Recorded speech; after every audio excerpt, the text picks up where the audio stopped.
وعلیکم السلام. یہ تھوڑا سا نا لوگوں کی طرف کیمرہ کریں تو میں ان لوگوں سے خطاب کر کے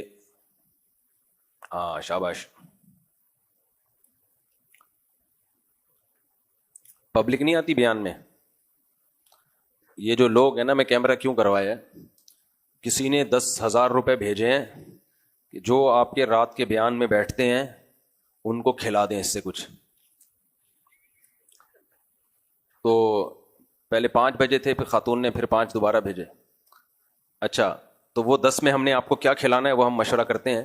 لیکن آپ دیکھو برکت کتنی. میں نے اپنے خرچے پہ آپ سب کو چائے پلائی تھی, میری نیت کوئی پبلسٹی نہیں تھی, وہ ریکارڈنگ میں آ گئی.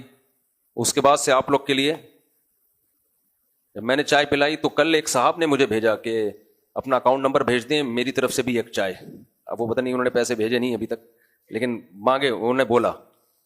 تو 10,000 میرے پاس آپ کے لیے پڑے ہوئے ہیں, اب اس میں کیا کھلائیں یہ مشورہ کر لیں گے. چلو بس یہ بتانا تھا 10,000 میں ان کی کیا آئے گا. ایک زیرہ پلس بسکٹ. خیر بھیجنے والوں کو نہیں پتا تھا کہ اتنے لوگ بیٹھے ہیں, انہوں نے تو اچھی نیت سے بھیجے, ان کی نیت تو یہی تھی کہ سب اچھا کھائیں. لیکن ہم آپ کو میرا خیال ہے آئس کریم آ جائے گی اور کچھ اپنی جیب سے ڈال دیں گے, تو کچھ کرتے ہیں ابھی اس کا. اچھا بھائی بسم اللہ. بھیجنے والے کی تو محبت ہوتی ہے کہ یار جو سن رہے ہیں بیچارے بیٹھے ہوتے ہیں, تھکے ہوتے ہیں, کچھ ہماری طرف سے یہ لوگ کھا لیں.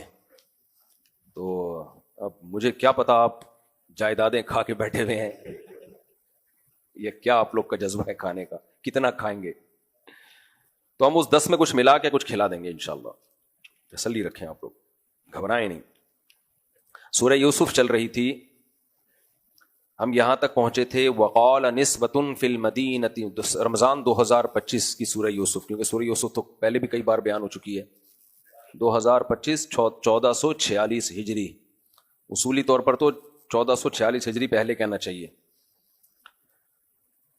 کل ہم نے سورہ یوسف کا آدھا حصہ پڑھ لیا تھا, آج دوسرا حصہ ہے. تو بادشاہ نے زلیخا کو کیا کہا, پہلے یوسف علیہ السلام سے کہا کہ بادشاہ نہیں, عزیز مصر, بادشاہ نہیں تھا یہ, بادشاہ تو آگے آ رہا ہے. تو یوسف اعرض عن ھذا, اے یوسف اگنور کرو اس کو. اعراض اردو میں بھی یہ لفظ استعمال ہوتا ہے نا, اعراض کرو. واستغفری لذنبک انک کنت من الخاطئین. لیکن بات کیا ہوئی, مارکیٹ میں آؤٹ ہو گئی, ایسے کان در کان.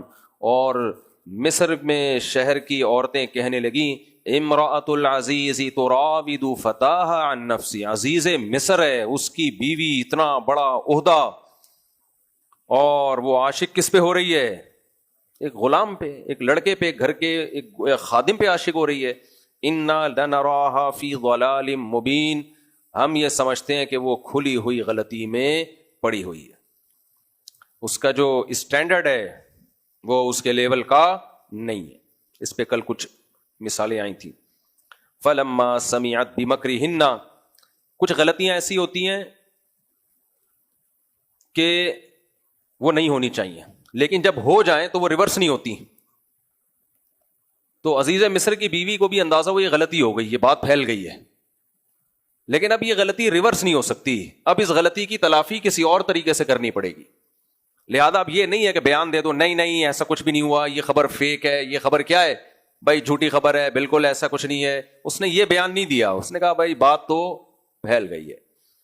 تو اب یہی ہے کہ جو مجھے تانے دیے جا رہے ہیں کہ اسٹینڈرڈ نہیں ہے.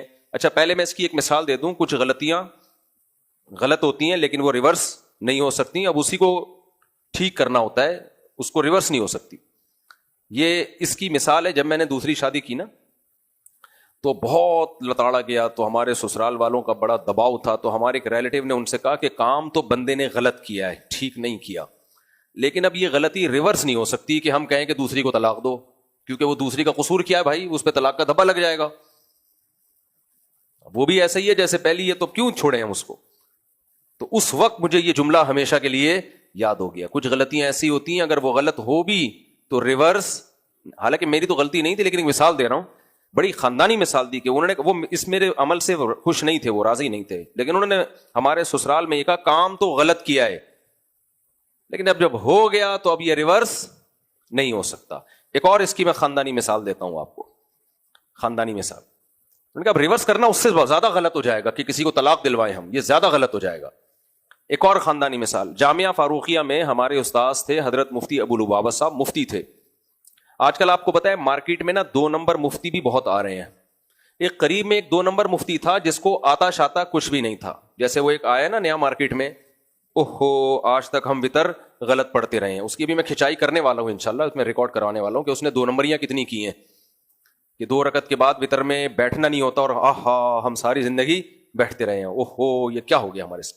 پھر آگے نبی پر بہتان بھی باندھا ہے اس نالائق نے کہ نبی نے منع کیا 2 رکعت کے بعد بیٹھنے پر, لیکن ایسی کوئی حدیث نہیں ہے. اس کی تو میں کھچائی ابھی انشاءاللہ پورے ریفرنسز کے ساتھ کروں گا. تو اس طرح کے کوئی مارکیٹ میں مفتی جامعہ فاروقیہ کے قریب ادارہ کھول کے بیٹھ گئے اور دے دنادن فتویٰ دے کے ٹھپے لگانے کے لیے, جواب آتے واتے تھے نہیں. اب کیا ہوا, ایک دن اس مفتی کے پاس, جعلی مفتی کے پاس کوئی سوال آیا, ظاہر ہے تحقیق کرنی پڑتی ہے نا. اس نے کیا کیا کہ وہ آیا سوال لے کے جامعہ فاروقیہ اور کہنے لگا کہ آپ اس پہ, یہ میرا سوال ہے اس پہ جواب لکھ دیں, اسٹیمپ نہیں لگائیے گا. اب جامعہ فاروقیہ والوں نے دیکھا کہ یار ہر شخص یہ کہتا ہے کہ حضرت جواب لکھیں تو اسٹیمپ ضرور لگائیں, یہ پہلا آدمی آیا جو کہے جواب چاہیے لیکن ٹھپا نہیں لگائیے گا. مفتی الوابا صاحب کو شک ہوا, استاذ کو ہمارے دامت برکاتہم العالیہ ان کو شک ہوا کہ یار کوئی مسئلہ دال میں کالا کالا لگ رہا ہے. انکوائری کی تو پتا چلا یہ آدمی جعلی مفتی ہے, جامعہ فاروقیہ سے فتویٰ لیتا ہے, ٹھپا اپنا لگا کے مارکیٹ میں چلا دیتا ہے. سمجھ رہے ہیں کہ نہیں سمجھ رہے؟ تو جب یہ پتا چلا نا تو آیا نا, جس دن دوبارہ آیا ہوگا یا اسی مجلس میں انکوائری کروا لی ہوگی, تو مفتی صاحب نے کہا بھائی یہ تو 2 نمبر آدمی ہے, ہمارا فتویٰ اپنے ٹھپوں کے ساتھ مارکیٹ میں چلا رہا ہے. لوگ بولیں گے نا کیا استعداد ہے یار اس آدمی, کیا حدیثیں لکھی ہوئی ہیں, کیا آیتیں لکھی ہوئی ہیں. آج کل ایسا بھی ہو رہا ہے, کاپی پیسٹ بھی بہت ہو رہا ہے, اپنی تصنیف نہیں ہوتی دوسرے کی ہوتی ہے, کاپی پیسٹ کرو ٹھپا لگاؤ مارکیٹ میں چلاؤ. میں نے جب 4 شادیوں والی کتاب لکھی ہے نا تو میری کتاب سے پہلے 2 کتابیں مارکیٹ میں آ گئیں, وہ ساری میری کمپوزنگ کو کاپی کر کے انہوں نے چلا دیا. اور نالائقوں نے جہاں میں نے کوئی لفظ غلط لکھا تھا انہوں نے بھی غلط ہی لکھا ہوا تھا, غلطی سے غلط ہو گیا نا, کتاب کا نام غلط ہو گیا تو کتاب کا نام بھی غلط چلا دیا. تو یہ ہو رہا ہے مارکیٹ میں. خیر, تو مارکیٹ کا میں جب ایسا ہو تو اس مارکیٹ کا حل تھا مارپیٹ, یعنی مارکیٹ کو ٹھیک کرنے کا حل تھا مارپیٹ. تو استاد جی کہتے ہیں ہمارے استاذ مفتی الوابا صاحب کے طلبہ کو بڑا غصہ آیا اس کے اوپر. طلبہ اس کو سائڈ پہ لے گئے اور رکھ کے ایک لگایا تھپڑ, کیونکہ بہت دنوں سے یہ حرکت کر رہا تھا. اور پھر اس کو استاذ کہتے ہیں میں نے بولا نہیں مارو نہیں. مفتی الوابا صاحب کہتے ہیں مارنا نہیں, کیونکہ مارنا کیا ہے غلط, اس لیے کہتے ہیں میں نے روکا ان کو نہیں مارو. طلبہ رکے نہیں, دوسرا بھی لگایا. کہتے ہیں میں نے کہا اب جب لگا ہی دیا ہے نا, اب پولیس تو آئے گی, کیس تو بنے گا, اب طبیعت سے کوٹو اس کو. مارنا غلط تھا لیکن ایک دفعہ جب ہاتھ لگ گیا تو تھوڑا مارنا اب زیادہ غلط ہو جائے گا. تھوڑا مارنے کا مطلب یہ تھوڑی سی غلطی ہے, یا تو بالکل ہی نہیں مارتے نا تو اس کا سمجھ جاتا کہ بھائی یہ مجھے سزا دے ہی نہیں رہے ہیں, لیکن اب ہلکا سا تھپڑ لگا دیا تو وہ سمجھے گا بس اتنی غلطی تھی تو کوئی بات نہیں, ایک ٹھپے پہ اگر ایک تھپڑ لگ جائے تو کوئی مسئلہ نہیں. تو استاد جی کا یہ واقعہ ہمیں یاد ہے, انہوں نے کہا کہ پھر جو ہے ہم نے کہا مارنا غلط تھا لیکن جب ایک دفعہ لگ گیا تو اب طبیعت سے کوٹو پکڑ کے, اب یہ غلطی ریورس نہیں ہوگی. اب بس سمجھ میں آیا کہ کچھ غلطیاں ریورس نہیں ہوتی, وہ پایہ تکمیل تک پہنچانا پڑتا ہے ان غلطیوں کو. تو فلما سمعت بمکرہن, زلیخا کو بھی اندازہ ہو گیا کہ بھائی یہ غلط ہو گیا کہ میرے بارے میں نیوز مارکیٹ میں چل پڑی ہیں, لیکن اس نے بولا اب یہ غلطی ریورس نہیں ہو سکتی. اب جو میرے اوپر الزام لگ رہا ہے کہ عزیز مصر کی بیوی کا اسٹینڈرڈ بہت گر گیا ہے, تو اس الزام کو دور کرنا بنتا ہے. تو قرآن کہتا ہے ارسلت الیہن, سب کو پیغام بھیجا بھائی آؤ دعوت. یہ نہیں بتایا کہ یوسف سے ملوانا ہے, یہ نہیں بتایا, بھائی دعوت ہے آ جاؤ یار. وَأَعْتَدْ لَهُنَّ مُتَّكَأً, سب کے لیے گاؤ تکیے لگا دیے جیسے بادشاہوں میں ہوتا ہے, وہی لگا دیے. وَآتَتْ كُلَّ وَاحِدَةٍ مِّنْهُنَّ سِكِّينًا, ہر ایک کو ہاتھ میں تیز تیز چھریاں پکڑا دی اور پھل ہاتھ میں رکھ دیے کہ بھائی چھری سے کاٹ کے کھاؤ. لیکن ابھی چھری انہوں نے پکڑی تھی اور پھل ہاتھ میں تھے, ابھی کاٹنا شروع نہیں کیے تھے. اسی دوران حضرت یوسف سے کہا اخرج علیہن, یہاں سے نکل کے جاؤ, سامنے سے ان کے سامنے آؤ. تو قرآن کہتا ہے فلما رأینہ اکبرنہ وقطعن ایدیہن, اچانک جب یوسف علیہ السلام ان کے سامنے ظاہر ہوئے تو حیران ہو گئی اور قطعنا ایدیہن، ان کے حسن کو دیکھ کر ایسی مبہوت ہوئی کہ بے خیالی میں اپنے ہاتھ کاٹ ڈالے. ہاتھ کاٹنے کا مطلب زخمی کر دیے ہاتھ. وَقُلْنَا حَاشَ لِلَّهِ مَا هَذَا بَشَرًا، کہنے لگی اللہ کی قسم یہ انسان نہیں ہے، ان ھذا الا ملک کریم، یہ کوئی فرشتہ ہے بڑا ہی معزز جو زمین پر اتر گیا ہے.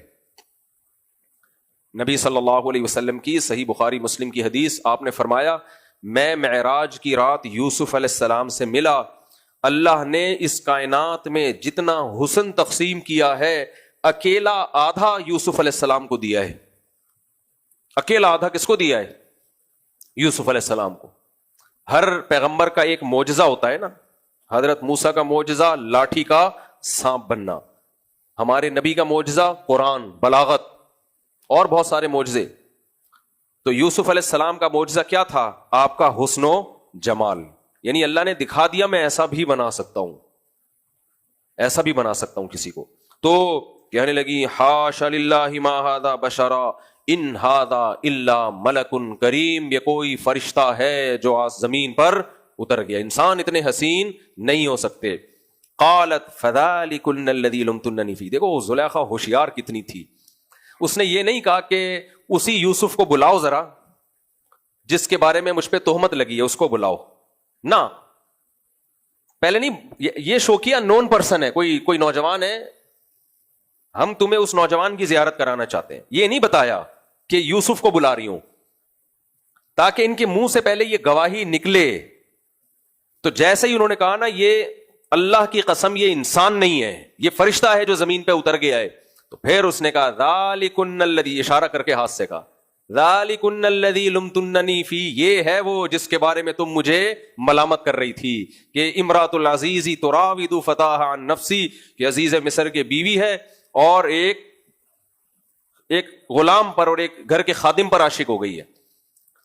تو کیا دماغ تھا یا اس نے اپنی سے الزام دور کرنے کے لیے طریقہ کیا اختیار کیا؟ پہلے بھی تو کہہ سکتی تھی نا کہ بھائی تم لوگ آ جاؤ، تم جس کے بارے میں مجھ پہ الزام لگا رہی ہو نا، میں اس یوسف کو بلاؤں گی، پھر تمہیں دکھاؤں گی، پھر تم خود بولنا، بتاؤ. نہ اس نے کہا بھائی اس سے پتہ چلتا ہے، دیکھو جو لوگ جذباتی ہوتے ہیں نا وہ اپنی مراد تک نہیں پہنچتے، ایک دم نہیں کرنا شروع کر دیتے. جو پلاننگ کر کے کام کرتے ہیں کہ بھائی ابھی پلاننگ کرنی ہے، پلاننگ یہ کرنی ہے کہ بھائی ہم نے آپ کی دعوت رکھنی ہے. اگلا پوچھے گا کیوں، کیا ہو گیا بھائی دعوت کا آج تک تو بھی خیال نہیں، چھوڑو یار کبھی دوستی یاری میں دعوتیں چلتی ہیں، چلو بھائی دعوت آ کے بیٹھ گئے. چھریاں پکڑا دی، بھائی چھریاں ہم کو کیوں پکڑا رہے ہو؟ تمہارے گھر میں خدمت گزار نہیں ہے، ان سے یہ سیب کٹوا کے رکھ لیتی نہ، بس آپ چھری پکڑیں اور بات نہیں، جو آپ کو کہا جا رہا ہے یہ پورا ماحول بنایا جا رہا ہے، صبر ہے اس کے اندر، تحمل ہے. اور پھر یہ نہیں کہا اب میں اسی یوسف کو بلاؤں گی جس کے بارے میں تم مجھے ملامت کر رہے تھے، وہ یوسف آئے گا تو تم اس کا حسن دیکھ کے خود کہنا کہ میں مجرم ہوں یا نہیں ہوں، مجھ پہ تہمت لگانا ٹھیک ہے یا نہیں. نہ، یہ اسٹائل چھچورے لوگوں کا ہوتا ہے. یہ کس کا اسٹائل ہوتا ہے؟ دیکھو جب آپ کسی ریلائبل ادارے میں انٹرویو دینے کے لیے جاتے ہیں، ٹو دا پوائنٹ آپ سے سوال پوچھتے ہیں. وہ کسی بھی بڑے ادارے میں جائیں گے نا، آسان مثال دوں، یو ایس اے آپ جا رہے ہو ویزے کے لیے، یو ایس اے جا رہے ہو، آپ کو انٹرویو کے لیے بلایا، انہوں نے بلاتے ہیں نا یو ایس اے والے، جرمنی والے، انہوں نے آپ سے پوچھا آپ کا نام کیا ہے، آپ نے کہا غفار نام ہے، پیار سے پپو کہتے ہیں. اور ویسے تو والد صاحب چاہ رہے تھے کہ میرا نام جمشید رکھیں، لیکن والدہ کا اصرار تھا کہ پپو وہ کیا رکھا جائے، غفار رکھا جائے. اسی وقت ریجیکٹ. ٹھیک ہے. جاب کیا ہے آپ کی؟ جاب جو ہے، جاب آپ نے جاب کا پوچھا ہے نا. اچھا جاب میری، میں اسٹاک ایکسچینج میں جاب کرتا ہوں اور پچھلے سال میں نے یہ جوائن کی ہے. اس سے پہلے میں ڈرائیونگ کی جاب کرتا تھا، لیکن چونکہ پڑھا لکھا تھا تو میرے والد صاحب نے مجھے کہا اسٹاک میں، تو میں اسٹاک ایکسچینج چلا گیا. چماٹ مارے گا نکال کے نا، گارڈوں کو بولے گا اس کو پڑھ کے وہ ایمبیسی بند کر کے چلا جائے گا. کہیں بھی کوئی بھی سیریس لوگ ہوتے ہیں نا بھائی، جو پوچھا جا رہا ہے ہاں یا نہ میں اس کا جواب دو، ایران توران مت کرو. تو رشتے جو ریجیکٹ ہوتے ہیں نا، جو سمجھدار آدمی اگر بیٹھا ہوا وہ بھی جو پوچھ رہا ہے آپ نے ایران توران شروع کر دیا، تو بعض دفعہ لڑکی کے ابا ریجیکٹ، نکل یہاں سے. میں نے خود کئیوں کو ریجیکٹ کیا. ہماری ایک خاتون کی تھی، رشتے دار خاتون تھی، ان کی شادی تھی 20-30 سال پہلے، بندہ آیا اسے جو پوچھو جواب ہی نہیں دے رہا. وہ ابے تجھ سے جو پوچھا جا رہا ہے اس کا ہاں یا نا میں جواب دے, ایران توران کر رہا ہے. خیر سورہ یوسف نہ رہ جائے.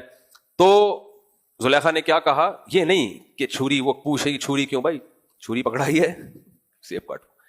پھر یہ بھی نہیں کہا کہ میں اب اس یوسف کو بلا رہی ہوں پھر تم دیکھ کے خود فیصلہ کرنا, نہ. یوسف علیہ السلام کو بلایا. یوسف علیہ السلام کو جب انہوں نے دیکھا بھائی یہ حسین نوجوان کون ہے, اللہ کی قسم یہ فرشتہ ہے جو آسمان سے اتر گیا ہے. اب اصل پوائنٹ پہ آئیے. فَذَلِكُنَّ الَّذِي لُمْتُنَّنِي, ذَلِكَ ہاتھ سے اشارہ کے وقت کہا جاتا ہے, یہ ہے وہ جس کے بارے میں تم مجھے ملامت کر رہی تھی. تو اللہ تعالیٰ نے ایسا یوسف علیہ السلام کو جمال دیا. آگے کہنے لگی وَلَقَدْ رَاوَدتُّهُ عَن نَفْسِهِ فَاسْتَعْصَمَ, میں نے اسے ورغلانے کی کوشش کی لیکن یہ بچ گیا. بعض دفعہ انسان کا گناہ جب ایکسپوز ہو جاتا ہے نا تو پھر وہ گناہ پہ جری ہو جاتا ہے. اسی لیے کہتے ہیں کہ دوسروں کے گناہوں پہ پردہ ڈالو. ایک ایکٹرس ہے بڑی مشہور ہے, اس کی کوئی فحش ویڈیو لیک ہو گئی تھی تو سب اس کو گالیاں دے رہے تھے. میں نے اس کے حق میں ایک بیان دیا تھا کہ بھائی اس کو توبہ کا چانس دو یار, غلط کیا اس نے, توبہ کرے, اللہ سے معافی مانگے, اور جو اس کی ویڈیوز لیک کر رہے ہیں وہ زیادہ بڑے گناہ گار ہیں. تو میرا لاہور جانا ہوا, میری اس سے ملاقات ہوئی. اس نے مجھے کہا کہ آپ کے اس بیان نے مجھے اتنا موٹیویٹ کیا اور حوصلہ دیا نا کہ بتا نہیں سکتی میں. وجہ اس کی ہے کہ جب چاروں طرف سے گالیاں پڑ رہی تھیں شیطان دل میں وسوسے ڈال رہا تھا کہ اب بدنام تو ہو ہی گئے ہو, اب عزت تو گئی, اب کھل کے کرو.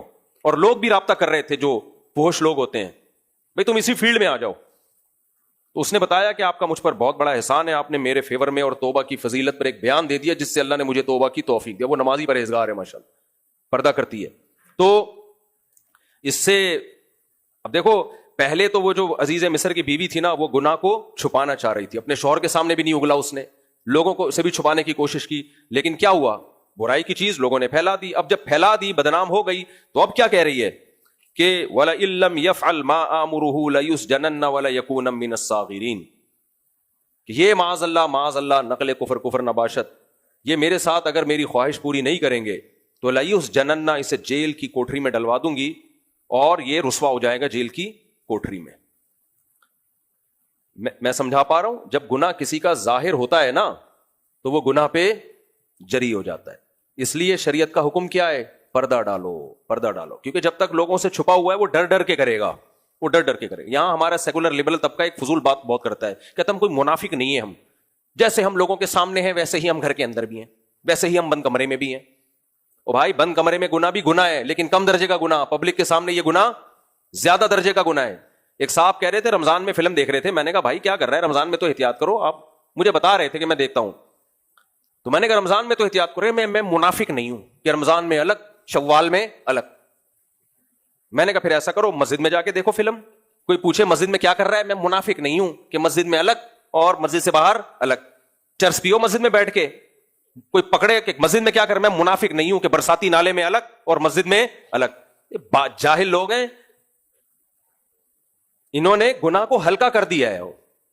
نبی صلی اللہ علیہ وسلم کی صحیح حدیث ہے, کل امتی معافن الا المجاہرین, جہار کرنے والے ہر امت قابل معافی ہو سکتی ہے, جو کھل کے پبلک کے سامنے گناہ کرتے ہیں وہ قابل معافی نہیں ہو سکتے, اس لیے کہ ان کو اپنے گناہ پہ ندامت نہیں ہے. تو اپنے گناہ اگر اللہ نہ کرے, بند کمرے میں بھی کسی نے گناہ کیا ہے, اللہ بچائے سب کو, اس پہ بھی پردہ ڈالنے کا حکم ہے. پبلک کے سامنے مت بتاؤ کہ میں یہ کرتا ہوں, میں یوں کرتا ہوں. آج نوجوان بتا رہے ہوتے ہیں میری گرل فرینڈ ہے, میں نے اتنی لڑکیوں کے ساتھ ریلیشن قائم کیا. بھائی تو گدھے کتوں والے کام کر کے ہمیں کیوں بتا رہا ہے, دوستوں کو کیوں بتا رہا ہے, تو بڑا مجرم ہے. گدھے گھوڑے والا کام کیا, کتوں والا کام کیا. کتا اپنے کام کو چھپاتا ہے, نہیں چھپاتا نا, تو بھی نہیں چھپا رہا, تو کتے سے بھی بدتر ہے, کیونکہ وہ اس کے پاس دماغ نہیں ہے, حیا نہیں ہے. تیرے اندر تو اللہ نے حیا رکھی ہے, تو بتا رہے ہوتے ہیں دوستوں کو بڑے فخر سے. تو اس لیے گناہ پہ پردہ ڈالنے کا حکم, کیونکہ گناہ جب ایک دفعہ سوسائٹی میں عام ہو جاتا ہے تو اس سے لوگوں کو موٹیویشن ملتی ہے. تو زلیخا کے ساتھ یہی ہوا, اس نے کہا جب سب کو پتا چل گیا ہے اب تو میں نے دکھا دیا کہ دیکھو اتنا خوبصورت آدمی ہے, اتنے خوبصورت نوجوان ہے. تو پھر کھل کے کہنے لگی کہ اگر اس نے میری بات نہ مانی تو اس کو جیل کی کوٹری میں ڈلوا دوں گی. جب یہ بات یوسف علیہ السلام نے سنی, قال رب السجن احب الی مما یدعوننی الی, اے اللہ. اچھا, ان عورتوں نے بھی سفارش کی یوسف علیہ السلام سے, معاذ اللہ, کہ اس کی بات مان لو. قرآن کہتا ہے کہ یوسف علیہ السلام نے کہا, اے اللہ مجھے جیل کی کوٹری اس گناہ سے زیادہ محبوب ہے جس گناہ کی مجھے یہ دعوت دے رہی. وہ کنوارے تھے یوسف علیہ السلام, نوجوان تھے. اور کل میں نے 2 باتیں کی تھی نا, کہ جب انسان جوانی کی دہلیز پہ قدم رکھتا ہے اس میں خواہشات کا ایک طوفان ہوتا ہے, اور پیغمبروں میں عام لوگوں سے زیادہ جسمانی قوت ہوتی ہے, مردانہ قوت ہوتی ہے, عام لوگوں سے کئی گنا زیادہ. اس حالت کے بعد اور اتنا ایک دھمکی بھی مل گئی, اس کے بعد اللہ سے کیا دعا مانگ رہے ہیں, اے اللہ مجھے جیل کی کوٹری زیادہ محبوب ہے اس گناہ سے جس گناہ کی طرف مجھے یہ دعوت دے رہی. آج ہمارے نوجوان نے زنا کتنا آسان بنا لیا بھائی, کہنے توبہ کر لیں گے. جو دیندار ہے وہ کہتے ہیں کوئی بات نہیں بعد میں توبہ کر لیں گے. بھائی اتنا آسان ہوتا تو یوسف علیہ السلام یہ باتیں کرتے. توبہ کی امید پہ گناہ کرنا, توبہ کی امید پہ گناہ کرنا, حکیم اختر صاحب رحمہ اللہ فرماتے تھے ایسے ہے جیسے کوئی اپنے آپ کو زخمی کرے اس امید پہ کے بعد میں علاج کرا لوں گا. اپنے آپ کو بیمار کرے اس امید پہ کے بعد میں علاج. بھائی بیمار ہو گیا تو علاج ہے, اس نیت سے اپنے آپ کو بیمار کرنا حماقت ہے. تو اتنا دباؤ کے باوجود بھی یوسف علیہ السلام نے کہا اللہ مجھے جیل کی زندگی اس گناہ سے زیادہ, کیونکہ جو غیرت مند ہوتے ہیں نا وہ اللہ کے ساتھ نمک حلالی کرتے ہیں. جس رب نے کھلایا ہے بھائی کیسے اس نے حلال اتنا آسان کیا ہے ہمارے لیے, تو ہم کیوں حرام کی طرف جائیں. تو کہنے لگے وَإِلَّا تَصْرِفْ عَنِّي كَيْدَهُنَّ أَصْبُ إِلَيْهِنَّ وَأَكُن مِّنَ الْجَاهِلِينَ. اے اللہ اگر تو نے ان کی بری تدبیر مجھ سے دور نہ کی تو میں بھی انسان ہوں, میں ان کی طرف مائل نہ ہو جاؤں کہیں اور میں جہالت والا کام کر بیٹھوں گا. میں تجھ سے توفیق مانگتا ہوں کہ تو مجھے اس گناہ سے بچا لے. انبیاء پوری کوشش کرتے ہیں برائی سے بچنے کی, اور توفیق کس سے مانگتے ہیں؟ اللہ سے. اپنے اوپر توکل نہیں کرتے, اعتماد نہیں کرتے. فاستجاب له ربه, اللہ کہتے ہیں ہم نے یوسف کی دعا قبول کر لی, ہم نے ان کو توفیق دے دی, ان کے دل کو تھام لیا. اور فصرف عنہ کیدہن, ان عورتوں نے پوری کوشش کر لی ہر طرح سے بلیک میل کر کے بھی اور بھی جو طریقے ہو سکتے ہیں, لیکن اللہ فرماتے ہیں ہم نے یوسف کے دل کو تھام کے اسے اس برائی سے بچنے کی توفیق دے دی. انہ هو السمیع العلیم, وہ سننے والا اور جاننے والا ہے. ثم بدا لهم من بعد ما رأوا الآیات لیسجننہ حتی حین. اللہ کہتے ہیں لیکن ان لوگوں نے کچھ باتیں دیکھی جس سے ان کو اندازہ ہوا کہ یوسف کا جیل بھیجنا ہی ٹھیک ہے. وہ باتیں کیا تھیں؟ وہ باتیں یہ تھی کہ ٹھیک ٹھاک بدنامی ہو گئی تھی. اب ساری دنیا کو تو نہیں زیارت کروا سکتی تھی نا وہ یوسف علیہ السلام کی. پورا مصر تھا, آباد کنٹری تھا اس زمانے میں. مصر بہت, مصر کی تہذیب تو بڑی ایک مشہور تہذیب سمجھی جاتی ہے, کہتے ہیں نا قدیمی مصر. تو اس کو یہ اندازہ ہوا کہ لوگ اب مجھ سے پوچھیں گے ساری دنیا کہ اگر غلطی تمہاری نہیں تھی تو پھر یوسف علیہ السلام اسی محل میں آرام سے رہ کیوں رہے ہیں؟ ہم کہتے ہیں نا بھائی اگر یہ مجرم ہے تو اس کو چھوڑا ہوا کیوں ہے, یہ اگر اتنا برا ہے تو اس کو چھوڑا ہوا کیوں ہے؟ ایک طرف کہتے ہو ایسا ہے ویسا ہے فلانا ہے ڈمکانا ہے, تو رکھا ہوا کیوں ہے اس کو؟ تو یہی اس پہ الزامات لگنا شروع. تو اس نے کیا کیا بھائی, یوسف کو جیل میں بھیجو تاکہ کوئی ہم پہ یہ انگلی نہ اٹھا سکے کہ یہ غلطی یوسف کی نہیں تھی بلکہ یوسف علیہ السلام کی نہیں تھی بلکہ زلیخا تھی. تو جیل میں بھیج دیں گے تو ہم کہیں گے بھائی دیکھو ان کی غلطی تھی, ہم نے کہاں بھیج دیا؟ جیل میں ڈال دیا. اب دیکھو برائی سے بچ بھی رہے ہیں لیکن انجام کیا ہو رہا ہے؟ جیل کی کوٹریاں. آج لوگ کہتے ہیں داڑھی کٹا دیں گے تو جاب مل جائے گی, داڑھی رکھنے سے جاب نہیں ملتی. بھائی زنا سے بچنے سے جیل جاتے ہیں, ٹھیک ہے نا, کرنے پہ جیل نہیں جا رہے ہوتے. بعض دفعہ نیکی پہ آزمائش ہے, لیکن وہ جیل بہت بڑی رحمت کا ذریعہ بن جاتا ہے. داڑھی رکھ کے جاب اگر نہ ملے تو سمجھو کہ اللہ آپ کو بہت زیادہ نوازنا چاہتا ہے, لیکن اس کے لیے توکل چاہیے. یوسف علیہ السلام میں توکل تھا, جیل گئے, اللہ کی تقدیر پہ راضی ہوں بھائی. کب تک رکھنا ہے اللہ نے یہاں؟ پوری زندگی رکھنا ہے, اللہ کی تقدیر پہ راضی. یہ توکل ہونا چاہیے. اگر توکل نہ ہو, بندہ جیل جا کے کیا بولے, میں اللہ کے لیے اتنی قربانیاں دے رہا ہوں, پہلے کنویں میں ڈلوا دیا, پھر اللہ نے بازاروں میں فروخت کروا دیا, اب اتنا اللہ اللہ کر کے اللہ سے دعائیں بھی مانگ رہا ہوں بچا لے, بچا کے بھی اللہ نے کہاں ڈلوا دیا. لو بھائی کسی نے کچھ کر دیا ہے. یہ چغتائی صاحب سے رابطہ کرو, وہ سرسوں کا تیل کا کوئی نسخہ بتائیں گے ناخن پہ. اور اب تو آزاد جمیل صاحب آ گئے ہیں, یوں لگائیں گے جیل کی دروازہ. کیا خیال ہے بھائی؟ نئی فلم مارکیٹ میں آ چکی ہے, میٹر پہ یوں کریں گے, میٹر کیا ہو جائے گا؟ رک جائے گا. تو بہتر طریقہ پتہ ہے کیا ہے؟ میٹر پہ یوں کرنے کے بجائے پنجاب میں واپڈا کے آفس پہ جا کے یوں کر دیا جائے. کیا خیال ہے؟ اور ادھر وہ جو ہمارا وہ ہے کراچی میں کے الیکٹرک والوں کے سب کے جا کے تھوک لگا دو. اچھا میرے بھائی, مذہب کا کیا کچومڑ نکال دیا ہے یار, کیا تماشا بنایا ہوا ہے مذہب کا یار. یہ پاکستان میں ہی ایسے تماشے آپ کو ملیں گے, باقی دنیا میں کہیں بھی نہیں ہے. اچھا میرے بھائی کہاں سے ہم تھے یار. وَدَخَلَ مَعَهُ السِّجْنَ فَتَيَانِ, بالآخر یوسف علیہ السلام کو جیل ہو گئی. اب جیل میں بیٹھے ہوئے ہیں, زندگی گزر رہی ہے, اللہ اللہ کر رہے ہیں. وَدَخَلَ مَعَهُ السِّجْنَ فَتَيَانِ, یہ یوسف علیہ السلام کا صبر ہے. دیکھو ایک جملہ اب تک زبان سے ناشکری کا نہیں نکلا, جیل میں اللہ اللہ کر رہے ہیں. تو کیا ہوا, جیل میں آپ کے ساتھ جو ہے 2 اور قیدی بھی تھے, وہ بھی تھے, وہ آپ کی حرکات و سکنات نوٹ کرتے تھے. نیک انسان ہر جگہ اپنی نیکی سے پہچانا جاتا ہے. تو قال احدہما انی ارانی اعصر خمرا, خواب آیا ان دونوں کو.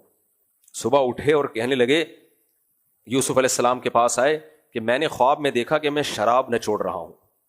میں کیا کر رہا ہوں, انگوروں سے نہیں, شراب نچوڑتے. وقال الاخر انی ارانی فوق احمل فوق رأسی خبزا, دوسرے نے کہا میں دیکھ رہا ہوں کہ میں نے اپنے سر پہ روٹیوں کا ٹوکرا رکھا ہوا ہے, یا تأکل الطیر منہ, جس سے پرندے نوچ نوچ کے وہ روٹیاں کھا رہے ہیں.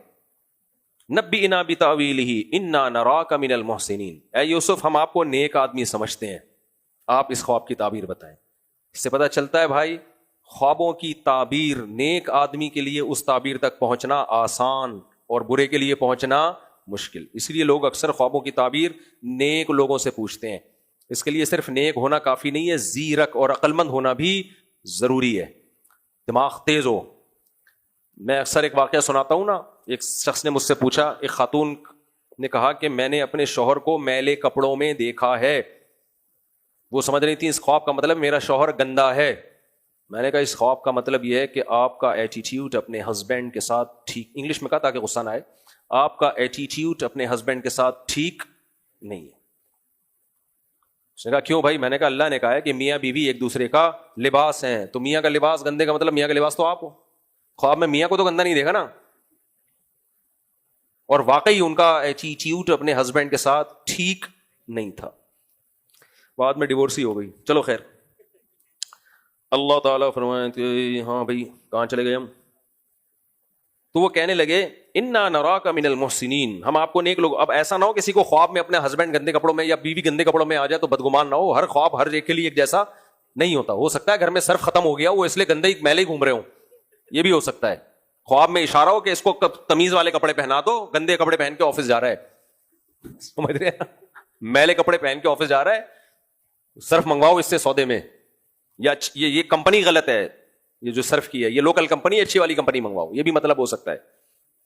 تو قال لا یاتیکما طعام ترزقانہ الا نبأتکما بتاویلہ قبل ان یاتیکما. حضرت یوسف علیہ السلام نے کہا دیکھو میں تمہیں خواب کی تعبیر بعد میں بتاؤں گا, لیکن ابھی جو کھانا آنے والا ہے نا ہمارے لیے, میں پہلے سے بتا دیتا ہوں کیا آئے گا.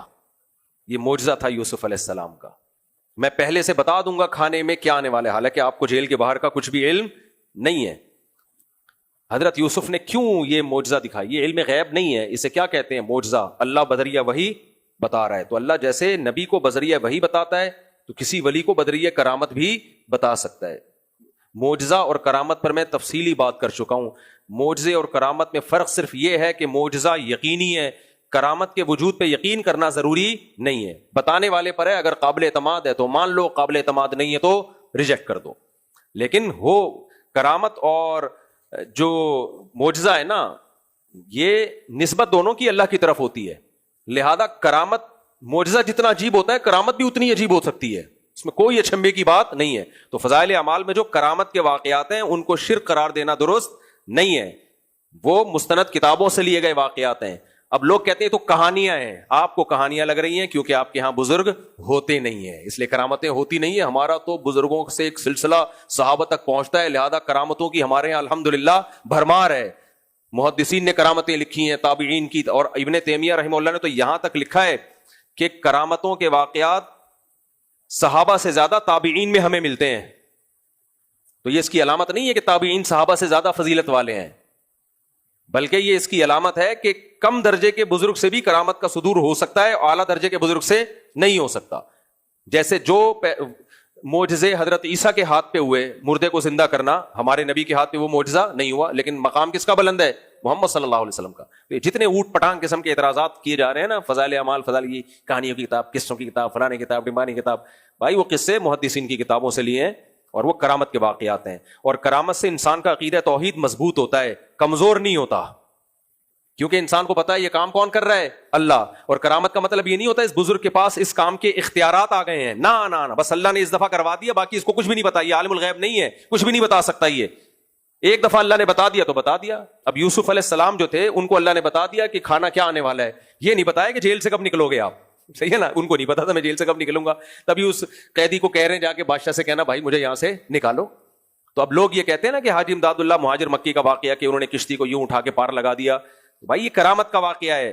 وہ نہیں ہے اعجاز ارشاد بھٹی صاحب, انہوں نے میرے ساتھ بھی پوڈ کاسٹ کی, اس میں مجھ سے سوال کیا کہ وہ حاجی امداد اللہ مہاجر مکی کا واقعہ کتاب میں لکھا ہے کہ کشتی پھنس گئی تھی, انہوں نے سمندر میں نا کشتی کو اٹھا کے باہر نکال دیا.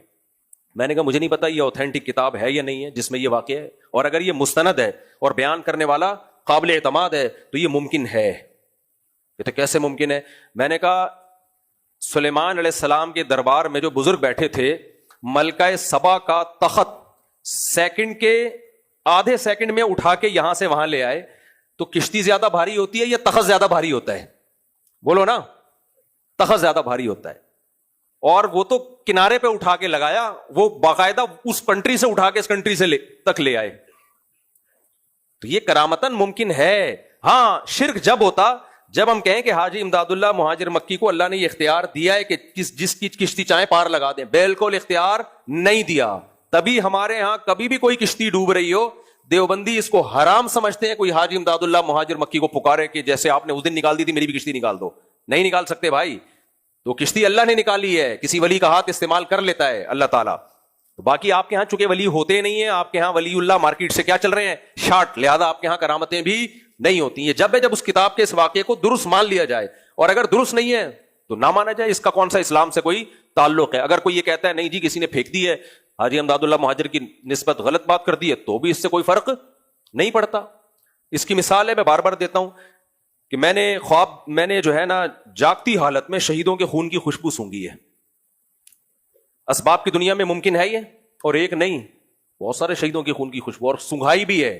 روئی لے کر آ گیا, سب کو سنگھائی میں نے, جو میرے بیان میں بیٹھتے تھے, پرانی بات ہے. اور ایسے کئی واقعات ہیں, شہید کو 1 سال 2 سال 3 سال کے بعد قبر سے نکالا, خون بہ رہا ہے اور جسم سلامت ہے. اس کے تو بہت واقعات ہیں جو تواتر تک ہم, یعنی میں نے خود یہ والا واقعہ نہیں, ہاں شہید کی لاش کا 1 ہفتے بعد محفوظ ہونا تو میں نے دیکھا ہے. یعنی 1 ہفتے بعد لاش ملی ہے تو بالکل سیف محفوظ تھا, تو کوئی کیمیکل نہیں تھا, کچھ بھی نہیں, اور خوشبو بھی آ رہی تھی, اسکن سے خوشبو آ رہی تھی. تو اب اگر میں یہ واقعہ بیان کرتا ہوں, آپ کے مفتی صاحب کہانیاں سنا رہے ہیں, بھائی آپ کو اگر لگتا ہے مفتی صاحب جھوٹے ہیں تو آپ نہ مانو, کوئی اس سے اسلام میں کوئی نقصان نہیں ہے. لیکن اگر آپ کو خیال ہے کہ بھائی مفتی صاحب جھوٹ, قرآن ہاتھ میں رکھ کے جھوٹ نہیں بولیں گے, تو آپ مان لو. لیکن اس پہ یہ نہیں بنتا کہ مفتی صاحب شرک پھیلا رہے ہیں, یا مفتی صاحب کے بیانات شرک سے بھرے ہوئے ہیں, فضائل اعمال شرک سے بھری ہوئی ہے. بھائی مفتی صاحب کہہ رہے ہیں یہ کس کی قدرت ہے؟ اللہ کی. یہ شہید کا کمال نہیں ہے کہ اپنے خون میں خوشبو پیدا کر دی. خون میں خوشبو پیدا کرنا اسباب سے ہٹ کر ہے, یہ سائنٹیفکلی ممکن نہیں ہے. اسباب سے ہٹ کے کام کون کرتا ہے؟ اللہ. تو اگر یہ واقعہ کتابوں میں لکھا ہے حاجی امداد اللہ مہاجر مکی نے کشتی اٹھا کے باہر نکال دی, تو یہ اسباب سے ہٹ کے کام ہے, یہ کسی ولی کے اختیار میں نہیں ہے. تو یہ کام اگر ہوا ہے تو کس نے کیا ہے؟ اللہ نے کیا ہے. ہاں ایک سوال یہ ہوتا ہے کہ قرآن و سنت چھوڑ کر ان قصوں میں لوگوں کو کیوں لگایا ہوا ہے؟ اس کا جواب یہ کہ اگر قرآن و سنت چھوڑ کے لگایا ہوا ہوتا تو واقعی غلط کیا ہوا ہوتا. لیکن قرآن و سنت پہ لانے کے لیے اگر لگایا ہوا ہے کہ دیکھو اللہ کے ولی کے ہاتھ پہ کیسی کیسی کرامتیں ظاہر ہوتی ہیں, دیکھو شہیدوں کے خون سے کیسے خوشبو آتی ہے, تاکہ لوگوں کو شہادت پہ موٹیویٹ کیا جا سکے, لوگوں کو ولی اللہ بننے کی ترغیب دی جا سکے. تو پھر یہ قرآن و سنت کو چھوڑ کے نہیں قصے سنائے جا رہے, یہ قرآن و سنت پہ لانے کے لیے قصے سنائے جا رہے. جیسے قرآن و سنت خود بھی تو ایسے قصے سناتا ہے نا, قرآن خود بھی تو بتا رہا ہے کہ جو ہے وہ سلیمان السلام کے تخت پہ یوں ہوا, ایک بندہ یوں اٹھا کے لے آیا, تو اللہ یہ شرک پھیلانے کے لیے معاذ اللہ بتا رہا ہے. اللہ اس لیے بتا رہا ہے کہ خدا کی قدرت پہ یقین کر لو. تو اب اللہ جو یوسف علیہ السلام کے بارے میں بتا رہا ہے کہ یوسف علیہ السلام نے کہا تمہارے آنے سے پہلے بتا دوں گا کیا پکا ہے, تو معاذ اللہ شرک پھیلانے کے لیے بتا رہا ہے کہ پیغمبر عالم الغیب ہوتے ہیں نہ, اللہ یہ بتانے کے لیے بتا رہا ہے کہ اپنی قدرت اور طاقت. اللہ عالم الغیب ہے, اور پیغمبروں کو بعض دفعہ وہ غیب کی بات بتا دیتا ہے. تو ان لوگوں کو حضرت یوسف کے نبی ہونے کا یقین آئے اور پھر وہ توحید کی دعوت آپ کی زبان سے سنیں, کیونکہ آگے یوسف علیہ السلام نے ان کو توحید کی دعوت دی ہے. سمجھتے ہو کہ نہیں سمجھتے؟ آگے چلتے ہیں میرے بھائی. ایک خلاصے کے طور پہ ایک بات کروں, اس پہ الگ سے کلپ بنا کے چلا دینا ولید, یہ جو پوری کرامت کی بحث ہے نا. آخری بات کروں تاکہ پھر ہم یہ واقعہ لے کے چلیں, تاکہ ایک ٹاپک کمپلیٹ ہو. دیکھو, کرامت کو اور معجزوں کو اگر عیسائی ذہنیت سے دیکھو گے تو کافر ہو جاؤ گے, اور اگر ملحدوں کی حیثیت سے دیکھو گے تو انکار کر دو گے. عیسائیوں نے کیا کیا؟ حضرت عیسیٰ علیہ السلام کے معجزے دیکھے شرکیہ دماغ سے, تو ان معجزوں کو اللہ کی طرف منسوب کرنے کے بجائے شرک میں مبتلا ہو گئے کہ عیسیٰ بڑے طاقتور ہیں, اللہ کے بیٹے ہیں. یہ شرکیہ ذہنیت تھی, یہ دماغ خراب تھا. اور ایتھیس ملحد لوگ, انہوں نے معجزوں کو دیکھا, انہوں نے کہا یار یہ تو ہو ہی نہیں سکتا, امپاسبل, سائنس میں ایسا پاسبل ہی نہیں ہے. انہوں نے کیا کر دیا؟ انکار, اٹ ازنٹ پاسبل. تو کرامتوں کا بھی یہی ہے, دماغ میں گوبر ہوگا, شرک بھرا ہوا ہوگا, تو ہر کرامت میں آپ کو کیا لگے گا؟ شرک. اور بولو گے کہ یہ شرک پھیلا رہے ہیں, کہ حاجی امداد اللہ کشتی بھی نکال سکتے ہیں, فلانا بزرگ دیوبندیوں کے یہ بھی کر سکتے ہیں. یہ آپ کس کھوپڑی سے سوچ رہے ہو؟ شرکیہ دماغ سے. اور اگر آپ ملحدوں کے دماغ سے سوچو گے تو آپ ہر قسم کی کرامت کا انکار کر دو گے, بولے گے پاسبل ہی نہیں ہے. تو یہ دونوں میں بیلنس کیا ہے؟ وہی بیلنس ہے جو علماء دیوبند جس کے قائل ہیں. بھائی کرامت کا صدور ممکن ہے, اللہ سب کچھ کر سکتا ہے, لیکن ہوتا یہ اللہ سے, اس ولی سے نہیں ہوتا. لہذا کسی ولی سے نہ مردہ زندہ کرنے کا مانگ سکتے ہیں, نہ کسی ولی سے ہم کشتی پار لگانے کو مانگ سکتے ہیں. سمجھتا ہے کہ نہیں سمجھتا؟ چلو آگے جلدی علی میرے بھائی. تو حضرت یوسف علیہ السلام نے فرمایا کہ میں تمہیں کھانے کا بتا دوں گا. تو وہ حیران ہوئے, بھائی یہ آپ کو کیسے پتا چل رہی ہیں یہ ساری باتیں؟ تو یوسف علیہ السلام نے بتایا, ذالکما مما علمنی ربی, یہ سب کس نے بتایا ہے مجھے؟ میرے رب نے. کیوں بھائی؟ اب دیکھا, معجزہ ظاہر کرنے کا اصل مقصد اللہ کی طرف لانا ہے. تو ہمارے اکابر نے یا فضائل اعمال نے جو کرامتیں لکھی ہیں, اس کا مقصد ان ولیوں سے جوڑنا نہیں, بلکہ کس سے؟ اللہ سے. اب یوسف علیہ السلام بتا رہے ہیں, بھائی اللہ نے جو مجھے یہ معجزے دیے ہیں اس کی وجہ یہ ہے, انی ترکت ملت قوم لا یؤمنون باللہ, میں نے ان لوگوں کو چھوڑ دیا, ان کے مذہب کو, ان کے عقیدے کو, جو اللہ پہ ایمان نہیں رکھتے. وہم بالآخرۃ ہم کافرون, اور وہ آخرت کا بھی انکار کرتے ہیں. یعنی میں آخرت کا بھی اقرار کرتا ہوں اور اللہ پر ایمان بھی رکھتا ہوں. واتبعت ملت آبائی ابراہیم و اسحاق و یعقوب, اور میں عام لوگوں کو فالو نہیں کرتا بلکہ اپنے باپ دادا کو فالو کرتا ہوں. ابراہیم, اسحاق اور یعقوب کو کیوں فالو کر رہا ہوں بھائی میں ان تینوں کو؟ اس کی وجہ یہ ہے, ما کان لنا نشرک باللہ من شیء, ہمارے لیے یہ لائق ہی نہیں ہے کہ ہم اللہ کے ساتھ کسی کو شریک کریں. ہمارا توحید پرستوں کا خاندان ہے, لہذا میں کس کو فالو کرتا ہوں؟ اپنے باپ دادا کو. اس سے ہی بھی پتہ چلتا ہے جو صبح شام منجن بیچا جاتا ہے نا کہ باپ دادا کی اندھی تقلید حرام ہے, باپ دادا کے پیچھے چلنا حرام ہے. باپ دادا کے پیچھے چلنا جب حرام ہے جب باپ دادا خود کمبخت غلط راستے پہ چل رہے ہوں. اگر باپ دادا ابو حنیفہ, امام شافعی جیسے ہوں تو پھر ان کو فالو کرنے کا حکم ہے. سمجھتے ہو؟ اس کو اندھی تقلید کہتے ہی نہیں ہے. اندھی تقلید وہ ہوتی ہے جو مشرکین مکہ کیا کرتے تھے باپ دادا کی. تو قرآن نے ان کو صرف تقلید سے منع نہیں کیا, بلکہ قرآن نے کہا اولو کان آباؤہم لا یعقلون شیئا ولا یہتدون, اگرچہ تمہارے باپ دادا کو نہ عقل ہو نہ سیدھے راستے پر, پھر بھی ان کے پیچھے چلو گے. اٹ از کالڈ اندھی تقلید. ابو حنیفہ کے پاس تو عقل بھی تھی, علم بھی تھا, سمجھ رہے ہو, ان سے زیادہ تھا. جو جس نے نمونے نے کلپ بنایا نا 2 رکعت کے بعد بیٹھنا, کیا ہے؟ ناجائز ہے. نبی نے حکم دیا کہ وتر کو مغرب کی طرح نہ پڑھو. اس نمونے کو میں جواب دوں گا تو پتہ چلے گا کہ اس نمونے میں علم زیادہ ہے یا امام ابو حنیفہ کے پاس علم زیادہ تھا. تو باپ دادا اگر پڑھے لکھے ہوں تو ان کو فالو, تو یہ پیغمبر تھے, سیدھے راستے پر تھے, انہوں نے کیا کام؟ اپنے باپ دادا کو فالو کرتے ہیں. ہم اللہ کے ساتھ کسی کو شریک نہیں کرتے. معجزہ بتا کے دعوت کس کی دے رہے ہیں؟ توحید کی. پھر کہتے ہیں ذالک من فضل اللہ علینا وعلی الناس, یہ اللہ کا ہم پر اور لوگوں پر فضل ہے کہ اللہ نے ہمیں ایک توحید کا راستہ دکھایا. ولکن اکثر الناس لا یشکرون, لیکن لوگ اکثر شکر ادا نہیں کرتے. کیا مطلب؟ توحید پر چلانے کا حکم دینا تو انسان کی فطرت ہے. فطرت پہ چلنے کا جب حکم دیا جاتا ہے تو یہ آزمائش نہیں ہے بلکہ یہ تو شکر ہے. اگر اللہ شرک کا حکم دیتا بیڑا غرق ہو جاتا ہمارا, ٹھیک ہے نا, پتہ ہی نہیں چلتا کون سے والے بھگوان کو کب پکارنا ہے ہم نے. تو اللہ کا فضل ہے, خدا پہ لگا دی اللہ نے, لیکن لوگ شکر ادا نہیں کرتے. اب دیکھو یوسف علیہ السلام کے ساتھ وہ جیل میں کتنے عرصے تھے, لیکن حضرت یوسف نے ان کو توحید کی تبلیغ نہیں کی. اس سے پہلے نہیں کی. سمجھتے ہو کہ نہیں سمجھتے؟ اس سے پہلے نہیں کی. اب جب وہ خواب کی تعبیر پوچھنے کے لیے آئے تو خواب کی تعبیر نہیں بتا رہے. آپ لوگ کو سمجھ میں نہیں آ رہا. بھائی سوال پیدا ہوتا ہے اتنے عرصے سے آپ جیل میں ان کے ساتھ تھے تو پہلے کیوں نہیں سمجھایا؟ اور اگر سمجھانا ہی تھا تو اب جو پہلے سوال پوچھا ہے اس سوال کا جواب دیں, بعد میں سمجھا دیں. پہلے تو اگلے کے سوال کو فوکس کریں گے نا آپ. دیکھو ایک ڈاکٹر ہے اور ایک یہ آدمی ہے, آدمی تو ہے الحمدللہ, اس کے پیٹ میں درد ہو رہا ہے, کل بازیاں کھا رہا ہے. میں ڈاکٹر ہوں, مجھے پتا ہے پیٹ کے درد کی کیا دوا ہے, میں پیٹ کے درد کی دوا نہیں دے رہا اس کو. لوگ مجھے الزام لگائیں گے نا, یار تو اس کو دوا دینا, یار میڈیسن دے. میں کہوں یہ مجھ سے لے نہیں رہا میڈیسن, میں کہوں بھائی نہیں لے رہا تو خود دے دے جا کے. اور 3 دن کے بعد اس کو خیال ہے چلو ڈاکٹر صاحب خود سے تو میڈیسن دے نہیں رہے ہیں, میں خود ہی منہ سے پھوٹ لوں. 3 دن کے بعد یہ میرے پاس آئے, مفتی صاحب یا ڈاکٹر صاحب میرے پیٹ میں درد ہو رہا ہے. اب میں دوا دینے کے بجائے نصیحت شروع کر دوں, میں بتاؤں بھائی دیکھ یہ معجزہ, میں فلاں میڈیکل سے کالج سے فارغ, میں یہ اس کے سوال کا جواب نہیں دے رہا میں. اب ڈبل الزام لگے گا کہ نہیں لگے گا؟ کیا ہو گیا بھائی؟ ڈاکٹر صاحب پہلی بات تو یہ پیٹ میں درد ہوا تھا فوراً دوا دے دیتے اس کے مانگے بغیر, اور اگر ڈیلے کرنا تھا اس کے مانگے بغیر آپ نے دوا دینی نہیں تھی, تو جب دوا مانگ رہے تو پہلے دوا دیں, بعد میں آپ اس کو نصیحت کریں. یہ سوال بنتا ہے کہ نہیں بنتا؟ اس کا جواب یہ ہے کہ پیٹ کا درد محسوس ہوتا ہے, چیختا ہے انسان, خود ہی اس کو جب پتا چلتا ہے نا ڈاکٹر کی طرف خود ہی لپکتا ہے. شرک کا جو درد ہے نا, جو عذاب ہے, شیطان اعمال کو مزین کر دیتا ہے, آخرت کا انکار پہ لے آتا ہے شیطان. اس میں انسان کو اتنی طلب نہیں ہوتی کہ وہ خود پوچھے, اور جب طلب نہیں ہوتی تو بعض دفعہ بے طلب آدمی کو دعوت دینے سے ری ایکشن ہوتا ہے, وہ ضد پہ آتا ہے, ماننے کے بجائے الٹا اور زیادہ انکار کر دیتا ہے. سمجھ میں آ رہی ہے بات؟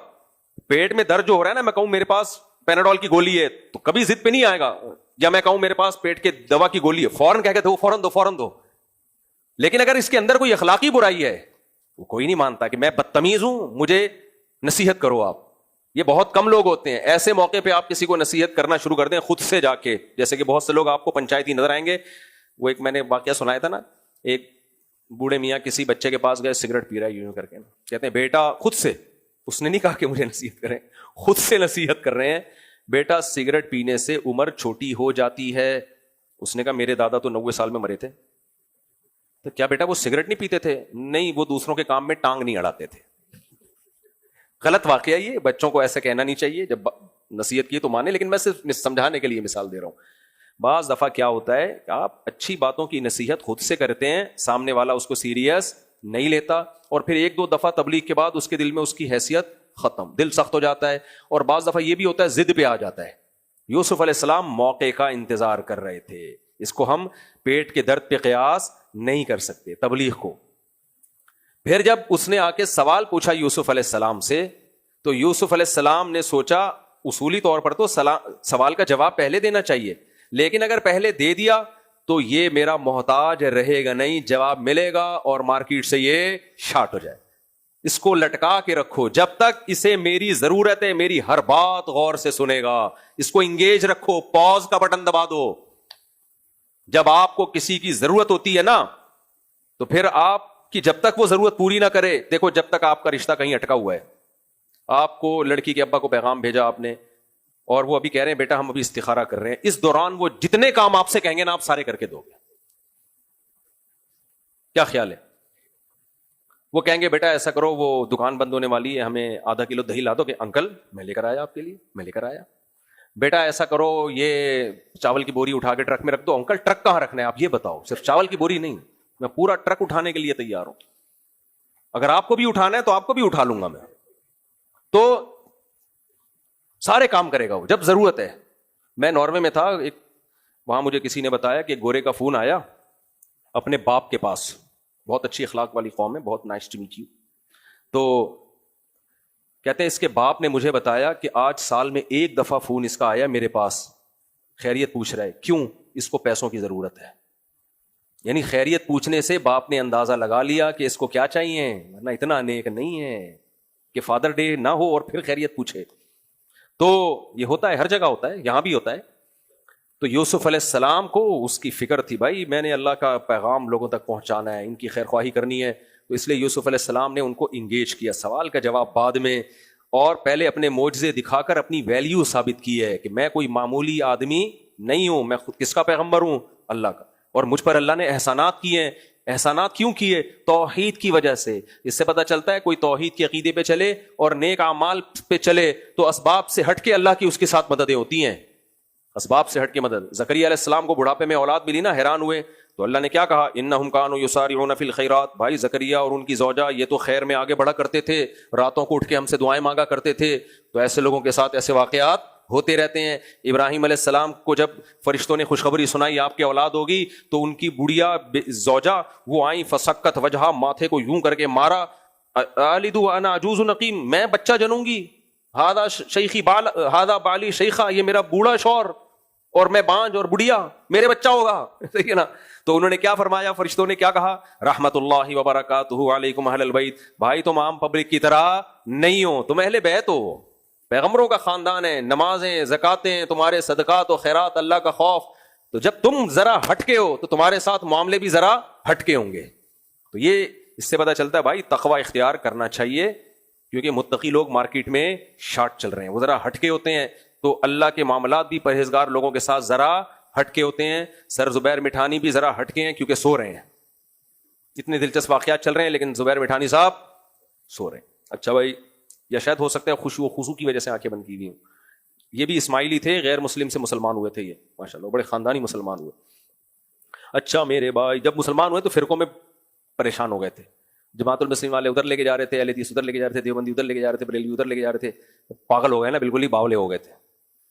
تو خیر پھر یہاں ابھی تو سیٹ ہو گئے نا الحمدللہ. اچھا میرے, تو جب بھی کوئی غیر مسلم ادھر مسلمان ہوتا ہے نا, باولا ہو جاتا ہے وہ. اچھا میرے بھائی, جلدی جلدی مکمل کر رہے ہیں یار, بہت وقت ہو گیا, 2-4 منٹ میں بس, پھر جو رہ جائے گا کل کر لیں گے انشاءاللہ. تو پھر آگے کہنے لگے, یا صاحب السجن, اے میرے جیل کے دو ساتھیوں. غیر مسلم ہیں لیکن کیا کہہ رہے ہیں؟ صاحب دوست کو کہتے ہیں, اے میرے جیل کے دو دوستوں. تو ارباب متفرقون خیر, بتاؤ بہت سارے رب جو جدا جدا ہوں, جن کے بہت سارے معبود ہوتے ہیں نا, ان معبودوں کے آپس میں بھی بہت ڈفرینٹ اسٹائل کے معبود ہوتے ہیں, وہ بھی ایک جیسے نہیں ہوتے. میں زیادہ ڈیٹیل میں نہیں جاتا, وہ معبود لوگوں کو پھر ان کو غصہ آتا ہے. خیر ام اللہ الواحد القہار, وہ زیادہ بہتر ہے یہ ایک اللہ جو اکیلا ہے اور سب پر غالب ہے. کوئی درخت بھی اس کی مرضی کے بغیر پتہ نہیں ہلا سکتا. ما تعبدون من دونہ الا اسماء سمیتموہا, وہ بت پرست قوم تھی, تم نہیں عبادت کرتے اس اللہ کو چھوڑ کر مگر کچھ نام ہیں, سمیتموہا انتم وآباؤکم, جو تم نے اور تمہارے باپ دادا نے گڑھ لی ہیں, خود ہی بت بنائے, خود ہی ان کے نام رکھ لیے. اب بتوں کے نام تو وسیم غفار نہیں ہو سکتے, اس لیے میں اب وسیم کو معاف کر دیتا ہوں آج. ما انزل اللہ بہا من سلطان, اللہ نے ان کے برحق ہونے کی کوئی دلیل نازل نہیں کی آسمان میں. یہ لوگ پتہ ہے کیا کہتے ہیں بت پرست لوگ, کہ اصل تو وہی ہے جو آسمانوں پر ہے, اس نے ان کو بھی اختیارات دے رکھے ہیں. وہ مانتے تھے کہ اصل تو وہی ہے. تو اس پہ یوسف علیہ السلام نے کہا بھائی اس نے کون سی دلیل اتاری ہے کہ یہ ہیں جن کو میں نے اس کو میں نے اولاد دینے کا اختیار دیا, اس کو یہ کہاں دلیل کہاں ہے تمہارے پاس اس کی؟ تو تمہارے باپ دادا نے خود ہی ایک چیزیں فرض کی ہوئی ہیں. پھر کہنے لگے ان الحکم الا للہ, حکم صرف کس کا ہے؟ اللہ کا. امر اللہ تعبدوا الا ایہ, اس اللہ نے حکم دیا ہے کہ اس کے سوا کسی کی عبادت نہیں ہوگی. ذالک الدین القیم, یہ ہے سیدھا دین. ولکن اکثر الناس لا یعلمون, لیکن اکثر لوگ اس بات کو جانتے نہیں ہیں. پھر ان کو تعبیر بتائی انہوں نے, یا صاحب السجن اما احدکما فیسقی ربہ خمرا, اے میرے جیل کے دونوں دوستو, تم میں سے ایک کیا کرے گا رہا ہونے کے بعد, اس کو رہائی ملنے والی ہے, اور وہ بادشاہ کو جیسے پہلے شراب پلایا کرتا تھا اسی طرح سے انگور نچوڑ کے شراب پلائے گا. وَأَمَّا الْآخَرُ, اور یہ جو دوسرا ہے, فَيُسْلَبُ, اسے سولی پہ لٹکا دیا جائے گا. فَتَأْكُلُ الطَّيْرُ مِن رَّأْسِهِ, اور اس کی لاش کئی دنوں تک لٹکی رہے گی, اور پرندے اس کے سر میں سے مغز نکال کے کھاتے رہیں گے. قُضِيَ الْأَمْرُ الَّذِي فِيهِ تَسْتَفْتِيَانَ, اور جو تم نے مجھ سے خواب کی تعبیر پوچھی ہے اب یہ ایسی ہو کر رہے گی. یہ 100% تعبیر ہے. تو نبی صلی اللہ علیہ وسلم نے فرمایا خواب لٹکا رہتا ہے جب تک اس کی تعبیر نہ بیان کر دی جائے. اس لیے تعبیر اچھے لوگوں سے پوچھنی چاہیے اور اپنے خیر خواہوں سے پوچھنی چاہیے. بعض اب اچھا خواب ہے, کسی نے الٹی تعبیر بتا دی تو خطرہ ہوتا ہے کہ پھر جو بتائیے ویسی ہو. حدیث سے اشارہ ملتا ہے ہمیں. ایک اچھا برا خواب آئے سنایا بھی نہ کرو. ایک صاحب نے مجھے بتایا کہ ان کے پاس فون آیا, ایک بندہ کہتا ہے میں نے آپ کے بارے میں خواب دیکھا کہ آپ نے اپنی بیوی کو طلاق دے دی ہے. وہ بندہ میرے پاس آیا, میں نے کہا اس کمبخت کو بولو کہ جس نے تجھے یہ خواب سنایا ہے تو یہ آیا تھا تو بتانے کی کیا ضرورت تھی؟ اور اللہ کی قدرت، پھر ان دونوں میں طلاق ہو بھی گئی بعد میں. تو میں نے کہا اس کو چماٹ مار جا کے، جس کو چھوڑو، آیا تو بس جانے دو. وقال للذی ظن انه ناج منهما، یوسف علیہ السلام نے جس کے بارے میں یوسف علیہ السلام کو خیال تھا کہ اب یہ چھوٹنے والا ہے، دوسرا تو پھانسی پہ لٹکا دیا جائے گا، ظاہر ہے وہ کیا کرے گا، اس کو تو اپنی اب جان کی پرواہ ہے نا. دوسرے کو کہہ دیا یوسف علیہ السلام نے کہ اذکرنی عند ربک، بھائی جب تو رہا ہو جائے گا نا تو میرا تجھ پر احسان ہے نا ایک، کہ میں نے تجھے ایک تعبیر بتائی اور تجھے خوشخبری پہلے سے سنا دی کہ تیری رہائی کے دن آنے والے ہیں، تو بادشاہ کے سامنے جا کے میرا تذکرہ کرنا. تذکرہ کیا کرنا بھائی؟ ایک نوجوان ہے بہت عرصے سے جیل میں پڑا ہوا ہے، کیونکہ بادشاہ لوگ بھول جاتے ہیں، عزیز مصر نے ڈالا تھا اور بادشاہ تک ہو سکتا ہے کیس ہی نہ پہنچا، بھول جاتے ہیں.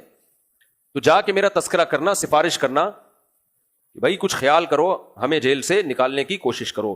اللہ کہتے ہیں فَأَنْسَاهُ الشَّيْطَانُ ذِكْرَ رَبِّي، شیطان نے بادشاہ کے سامنے بھلا دیا اس کو. وہ کمبخت نکلا ہے، لائف کو انجوائے کرنا شروع، اور یوسف علیہ السلام کا تذکرہ کرنا ہی بھول گیا. اب سمجھ میں آیا، جب کسی کی ضرورت ہوتی ہے تو نصیحتیں بھی غور سے سنی جاتی ہیں، جب ضرورت پوری ہو گئی تو اتنی سی بات منہ سے پھوٹنا یاد نہیں رہا کہ بھائی یوسف علیہ السلام کا خیال کرو، انہوں نے مجھے تعبیر بتائی ہے. لیکن یہ اس کی نالائقی تھی، لیکن یوسف علیہ السلام کے لیے کیا تھی؟ یہ آزمائش. تو فَلَبِثَ فِي السِّجْنِ بِضْعَ سِنِينَ، اللہ کہتے ہیں مزید چند سال جیل میں رہے آپ. کوئی پیچھے پرسانے ہاتھ، بڑا ظلم، اب بھی جیلوں میں ظلم ہوتا ہے، کتنے قیدیاں ڈال کے بھول جاتے ہیں، ان پہ جو کیس چلانے والے تھے وہ مر کھپ گئے، بہت ایسے جیلوں میں آج بھی پڑے ہوئے ہیں. بچپن میں ایک پروگرام آتا تھا نا نیلام گھر، اس میں ایک دفعہ دکھایا کہ ایک شخص نے 40 سال ایک بندہ جیل میں پڑا رہا تھا، اس کا کیس لڑا کے اس کو باہر نکالا ہے. بچپن سے لے کے جوانی پوری کس میں گزر گئی؟ جیل میں. اس کا کیا تھا؟ وہ کیس کرنے والے مر گئے، کھپ گئے، تو وہ فائلیں غائب ہو گئیں. بہت پوری دنیا میں ہوتا ہے یہ. ایسے ایسے لوگ جیلوں میں پڑے ہوئے ہیں نا، پوری زندگیاں ان کی جیلوں میں برباد ہو جاتی ہیں. تو وہ بندے کو نہ بولنا آ رہا ہے، عجیب ڈسٹرب تھا، وہ دکھایا تھا اسکرین پہ. تو فَلَبِثَ فِي السِّجْنِ بِضْعَ سِنِينَ، اللہ کہتے ہیں یوسف علیہ السلام جیل میں مزید کچھ سال پڑے رہے. آپ 5 منٹ میں اس کو مکمل کر لوں یا کل کر لیتے ہیں؟ مکمل کر لوں، جلدی کر لیتا ہوں یار، پھر وہ جو علمی نقطے بیچ میں آتے ہیں نا وہ رہ جائیں گے. تسلی سے کرنا ہے تو پھر کل ہی کرتے ہیں، تسلی سے ہو، تسلی بہترین چیز. اللہ تعالیٰ سمجھنے کی، عمل کی توفیق عطا فرمائے.